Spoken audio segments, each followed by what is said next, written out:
Welcome to Hitachi ID Systems demo series featuring Hitachi ID Bravura Identity. This video will show that the right people, and only the right people, can see and request changes to a user's scheduled term date and that appropriate approvals are triggered. At times, users will give notice to their manager. There are many steps involved in terminating a user. Managers need to be able to initiate termination independent of the system of record. Using Hitachi ID Bravura Identity, managers can initiate termination independent of the system of record by submitting a scheduled request which will trigger notification and approvals, then deactivation, disabling of accounts, removal from security groups, then permanent deletion and profile archive. This demonstration will include 4 steps. A manager will terminate a user, an HR user will approve the termination, we will view the resulting profile changes in the UI, and also view changes in the database. First, log into Hitachi ID Bravura Identity as a manager. Click Demo.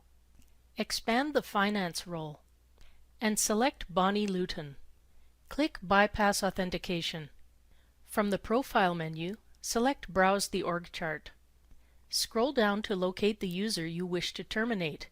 I'll choose Jim Smith.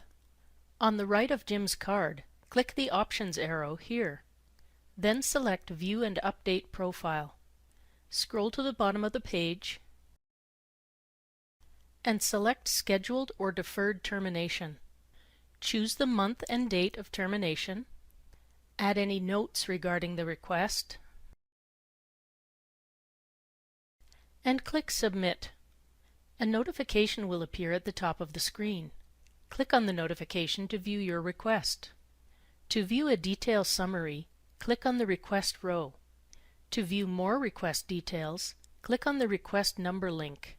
Here we can see the request authorizers and attributes. To view operations, select the checkbox here. Close the Request Details pop-up. Next, we'll approve the scheduled or deferred termination request by logging in as an HR user. Open a new Demo tab. Click Demo, expand Human Resources, and select Abby Norton. Again, we can bypass authentication, and we can see that Abby has a request awaiting her approval. She can access it via her inbox requests or by clicking on the notification here. Select the request item. This will display available actions and details on the right. Click Approve. Add any approver comments, and click the Approve button. Now that the request has been approved, we'll return to the terminated user's manager to view the resulting changes in the UI. Return to the Demo tab with Bonnie Luton logged in. To access the main menu, click Home. From the Other Users menu, select View and Update Profile. Search for Jim and press Enter. Select Jim Smith. We can see that his status now shows Terminated, and he is now part of the All Users Currently in a Disabled State group. Finally, we'll take a look at the resulting changes in the simulated database. I've already established an RDP session with the demo host and then with IDM1. To access the HR app database, click on the Start menu and select Microsoft SQL Server Management Studio. For the login, type HR app, and for the password, type 5-star hotel. Then click Connect. We'll use a select statement to confirm the changes. Click New Query. Type the select statement as shown, and click Execute to view the results.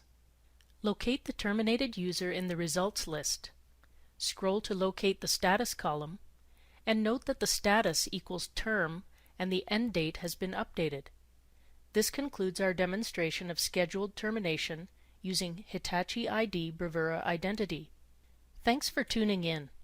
Hitachi ID offers a range of demonstration and training options. Click to watch more demo videos or to register for training.